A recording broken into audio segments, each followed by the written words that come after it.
Yeah, the last in any senses, every senses. Yeah, I was co-chief on board this last expedition together with Kristen St. John from James Madison University in the States, and Thomas Roge was the staff scientist and project manager.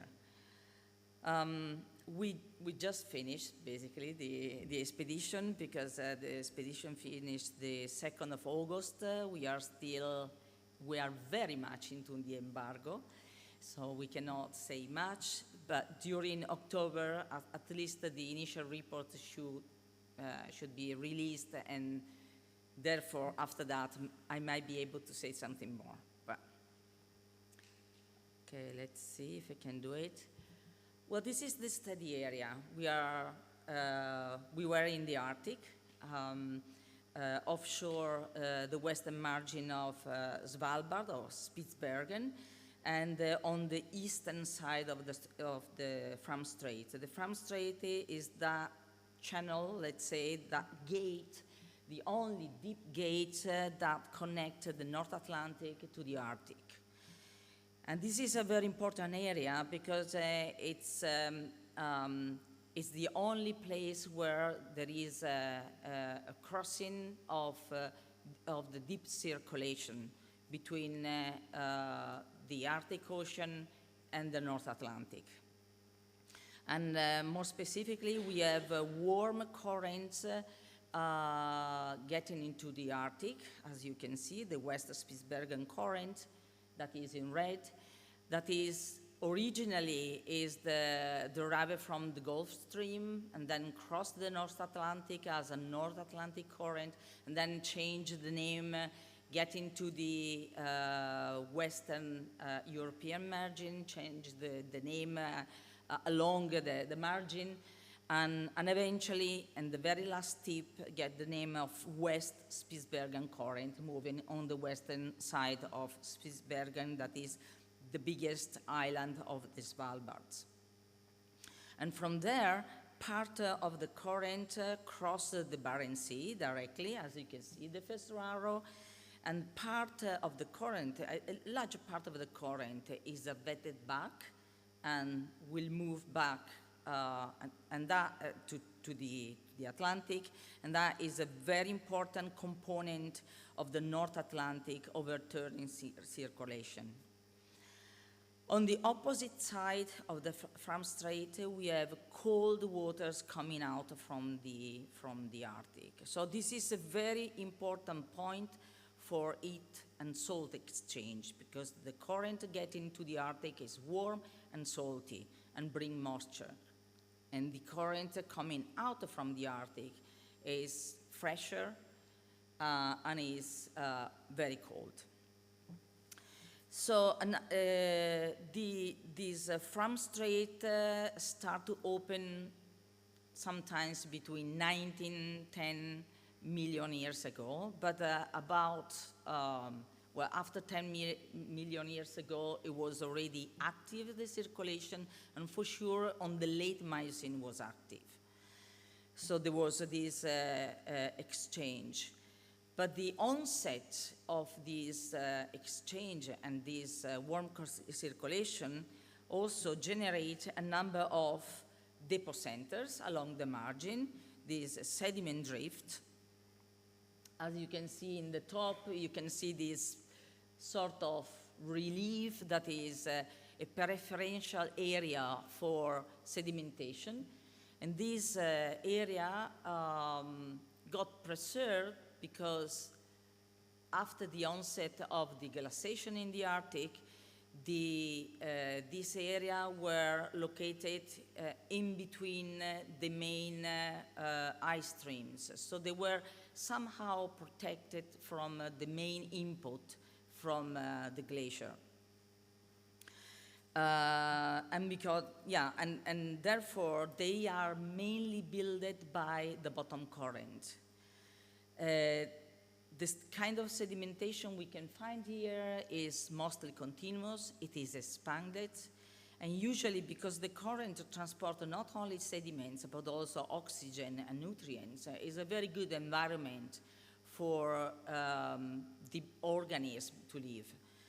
And is also usually a quite good environment for preservation of, especially, for climatic purposes, the calcium tests of the remains of these organisms. So this, the primary objective of this investigation were mainly paleoceanographic and paleoclimatic. The idea was to reconstruct the variability of this West Spitsbergen current and to see what has been and what will be also the influence on the climate, especially during climatic transition and the very warm periods. And also we want to see its role during the Arctic glaciation. Today has been told about the closure of the Panama Strait, for instance. That was the onset of the North Atlantic currents, the way we know it.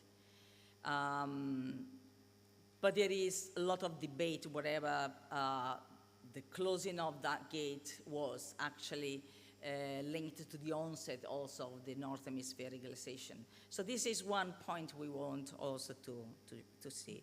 And another point, and another primary objective, was related to the reconstruction of the Paleo-Svalbard Barents Sea ice sheet dynamics. Especially looking to the ocean cryosphere, but also atmosphere interaction as a forcing mechanism, and also to see what was in the past the impact of prominent meltwater events.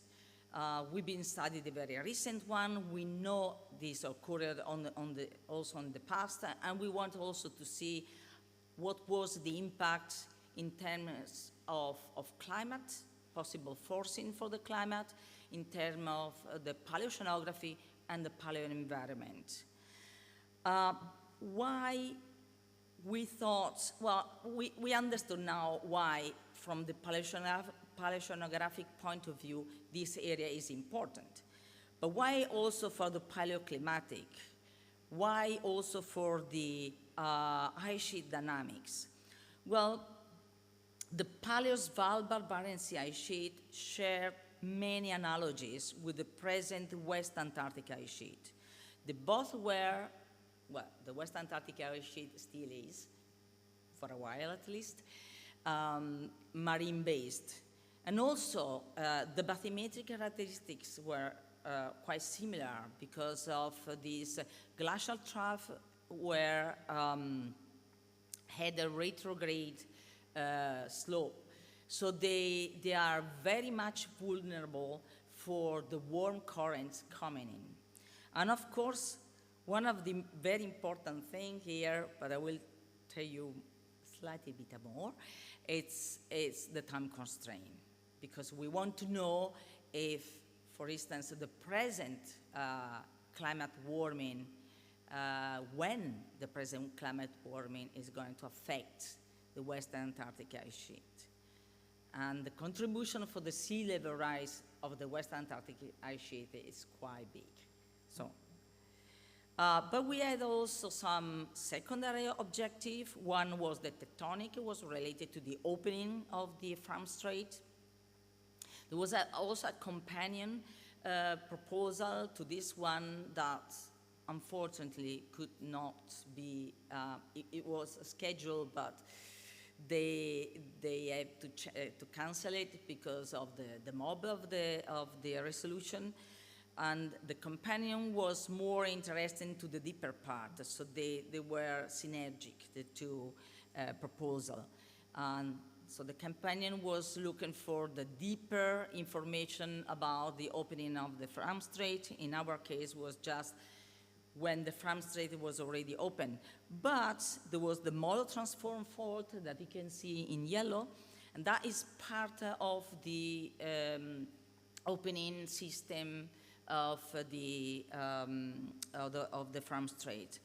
And also we were quite interested about the effect, combination of the effect between glacial and tectonic stress on the subsea floor sediment deformation, focused on the history of this carbon transport. And again, of course, the deep fauna, the microbiology, to see how the climate change affected the characteristic of the microbiology, and also to look for the ancient DNA in the sediment. Time frame. Our time frame was from the present back to the late Miocene, the cold late Miocene, warm early Pliocene transition. As you can see from this image, there are not much information in the geological record. Well, not only the geological, there are not much information, and we want to focus that transition as well as other important transition during the Pliocene, and then, of course, the one of the Pleistocene, including the orbital changes. These are few information about what we did. We drilled 7 sites. Actually, we were supposed to drill 6 sites, but because of mismatch or a bad transcription of the coordinates of one site, we ended to drill a place that was not even accepted. So, but the result for that were pretty interesting. So there are many people that want to study that site, and it's the tiny one. We basically collected 45 meters of glaciogenic debris flows. Anyway, but our cruise, our expedition was one of those so-called high recovery expeditions, and in fact we recovered nearly 4,400 meters of sediment, a lot of work to do. The maximum depth we reached was a bit more than 600 meters, but as you can see from the picture, we mostly reached the maximum penetration depth that was accepted by IODP. And in most of the cases, we reached the stratigraphic target. In one site, we had a number of problems, a number of challenges. One of those was the sea ice, and in the Vesnesa West was the site more vulnerable for the sea ice. We got there was a small window without ice. We started the drilling, and then we had to abandon like 100 meters before the depth target, but we got through the stratigraphic target. So we got the oldest sequence was about 6 million years old. So we got at least that target. And in other places, we got deeper in the stratigraphic record than originally thought to go. The only one that didn't reach the maximum penetration nor the stratigraphic target was the first one we did in the East Vesnesa, where we had big problem with lots of gas in the sediments. Basically, this is especially this upper area is an area because of the cross-fracturation related to the opening of the Farm Strait. And in the deeper part, there are gas reservoirs that come up and they generate gas hydrates. Sometimes they dissolve. In some places, there was the BSR. We stayed away from that. But even where there was the BSR, clearly the gas hydrates were stable, and we crossed the gas hydrate with some problem with exploding cores. Another problem we had was the glaciogenic Damicton. That was more in the southern part, but we knew that could be a challenge because actually we decided to go closer to the paleoshelf break in order to collect this glaciogenic Damicton that was an evidence of shelf age glaciation. So as I told you, I cannot say you much, but I can tell you we got the longest